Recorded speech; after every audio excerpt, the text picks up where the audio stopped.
Précédemment dans Aventure. Mesdames et messieurs, aujourd'hui un épisode un petit peu spécial car nos grands aventuriers ont absolument rien fait. En effet, normalement l'histoire du périscolaire se déroule le vendredi soir. Or, là c'était les vacances scolaires, donc du coup le dernier vendredi qu'est-ce qu'on fait? On fait un grand jeu d'Halloween. Du coup, on n'a pas fait l'histoire. Du coup, le groupe des grands aventuriers qui font histoire le vendredi, du coup ils ont pas fait l'histoire le vendredi. Mais il y avait quand même le groupe des petits aventuriers qui eux font l'histoire le mardi. Donc du coup ceux du mardi ils ont fait l'histoire et ceux du vendredi ils ont pas fait l'histoire. J'ai été clair? Bref, notre groupe des aventuriers du mardi, nos plus jeunes aventuriers, sont en train de parcourir la forteresse du mur des larmes de glace. Après avoir défait le premier groupe de garde à l'entrée, ils explorent de nouveaux couloirs de la forteresse.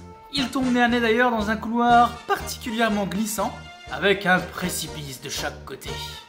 Évidemment, notre groupe d'aventuriers est plutôt doué, n'est-ce pas? N'est-ce pas? N'est-ce pas? Non, en vrai, ils s'en sortent plutôt bien. En prenant leur temps et en faisant très attention, ils arrivent à traverser ce ravin. La seule personne qui galère un peu pendant cette traversée est Manon, qui glisse et qui se dirige tout droit vers le précipice. Mais au dernier moment, Manon plonge pour la sauver. C'est Manon qui sauve Manon. Vous avez compris? Manon. Manon. Quelques minutes plus tard, nos aventuriers arrivent dans une salle assez étrange. C'est une des salles les plus éloignées dans cette forteresse, et dans ce décor immense et figé dans la glace, nos aventuriers perçoivent un petit bruit.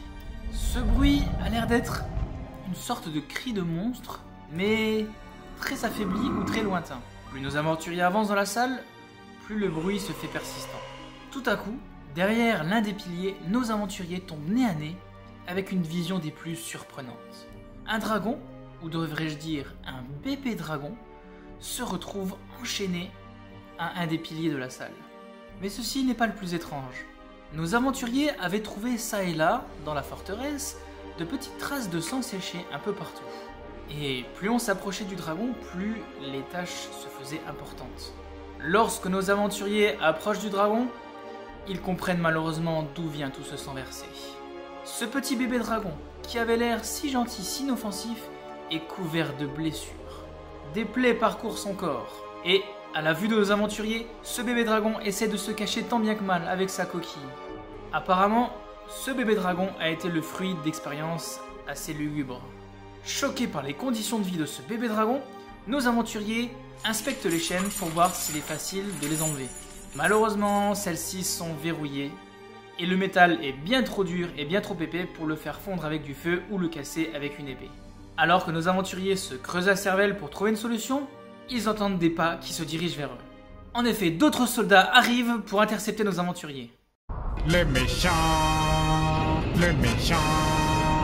oui, c'est lui, c'est le méchant. Un combat s'enclenche alors juste à côté du dragon. Les soldats sont nombreux en face, mais nos aventuriers sont bien soudés. Pour l'instant, le combat leur réussit, à part Manon, qui est un petit peu au bout de sa vie en ce moment avec tous les coups qu'elle prend. Non, pas Manon. Manon. Vous saisissez ou pas?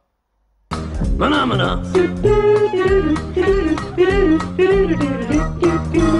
Pendant que le combat éclate en plein milieu de la salle, notre bébé dragon soulève légèrement sa coquille pour voir ce qu'il se passe. Il vient de se rendre compte que notre groupe d'aventuriers n'a pas l'air si méchant au final, car il est en train de se battre contre ses agresseurs.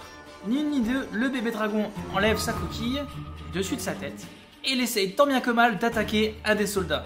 Avec le peu d'énergie qui lui reste, il arrive à lancer son souffle glacé et à toucher un des soldats ennemis. La mission de sauvetage a l'air bien engagée pour l'instant.